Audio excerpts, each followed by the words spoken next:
for DJ Rocky's Secret Files.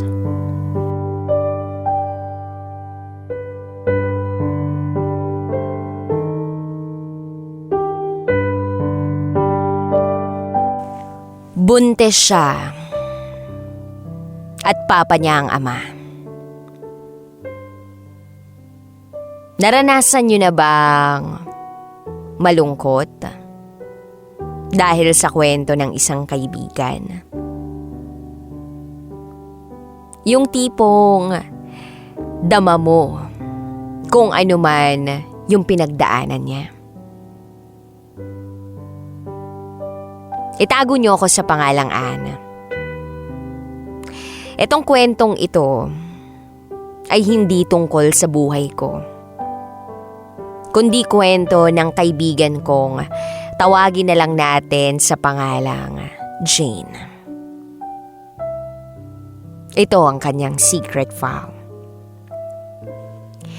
Kaklase ko siya simula nursery hanggang high school sa Mindoro.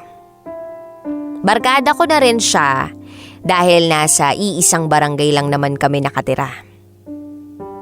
Malayong pinsan ko siya dahil sa magkakamag-anak ang lola at lolo namin. Sila ay 5 magkakapatid at pangalawa siya.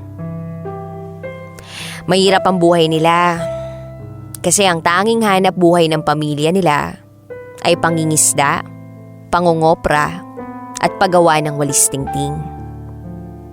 Yan ang dahilan kaya matyaga at porsigido siyang mag-aral para makapagtapos. Bilang kaibigan, hindi siya palakwento at madalas kapag nagkakayayaan kaming gumala, hindi siya nakakasama kasi hindi siya pinapayagan ng papa niya. Para sa akin, mabait ang mama niya. At sobrang strikto naman ang papa niya. Hindi ko alam kung anong dahilan kung bakit gano'n ang papa niya. Minsan naisip ko na lang kasi babae si Jane. Ayaw siguro ng papa niya na magaya si Jane sa ibang kabarangay namin na maagang nabubuntis ng kung sino-sino lang. At dumating nga ang inaabangan naming JS Prom. Lahat kami excited. Pero si Jane, siya lang yung walang ganang umattend. Yun pala, hindi siya pinayagan ng papa niya. Galit na galit daw ito noong sinabi niya na may sayawan na magaganap kasama ang mga kalalakihan. Hindi niya kasi pinapaalam sa papa niya na may boyfriend siya.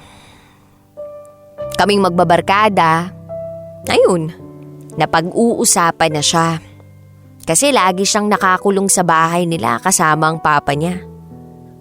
At madalas, tahimik lang.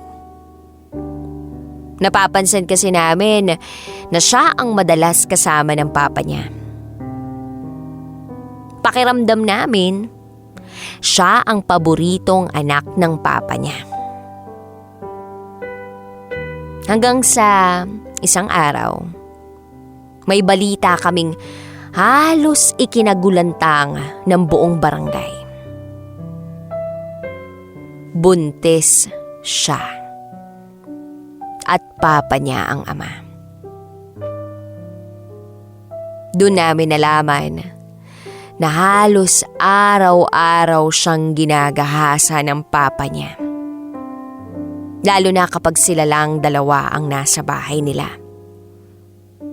Hindi siya makapagsumbong dahil binabantaan siyang papatayin siya at ang mama niya. At kapag ginagalaw siya ng papa niya, may katabi raw siyang itak. Kaya takot na takot lalo siya. Naalala ko nga, isang araw noon, hindi siya makapasok sa kadahilan ng Hindi raw siya makalakad ng maayos. Sobrang sakit daw ng private part niya. Ang akala ko noon, red days lang bilang babae. Pero yun pala ay dahil sa kababuyan ng papa niya. Ginagalaw daw siya ng papa niya sa kagubatan kapag nagkokopra sila. At sa tabing dagat, tuwing galing silang mangisda.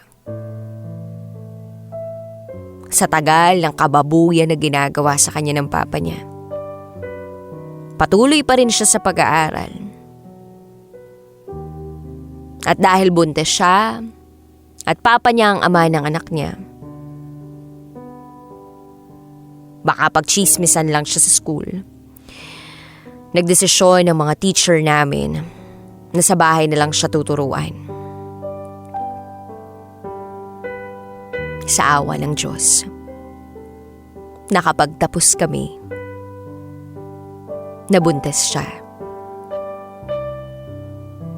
At nakulong ang papa niya. Dumating nga ang araw ng panganganak niya. Isinugod siya sa bayan. Pero nang bumalik sila sa amin, ay wala silang dalang baby. Ipinaampun daw yung anak niya at binayaran na lang sila para sa lahat ng gastusin. Desisyon daw yun ng mama niya dahil ayaw nilang lumaki yung bata na pag-uusapan dahil bunga siya ng masamang nakaraan. Ang balita sa amin, dinala na sa Cebu ang baby niya. At ngayon, may sariling pamilya na si Jane sa Batangas. May isa na siyang anak at swerte siya sa asawa niya. Kasi masipag, walang bisyo, at higit sa lahat, tanggap ang nakaraan niya. At dahil doon, hinangaan ko si Jane. Hindi lang dahil sa katatagan niya, kundi sa paniniwala niya na darating din ang magandang bukas para sa kanya. Kaya, kung may madilim man tayong nakaraan, may nakalaan na tao para tanggapin tayo at iparanas ang kaliwanagan ng buhay. Huwag lang mawalan ng pag-asa. Kasi may Diyos na gagabayan tayo.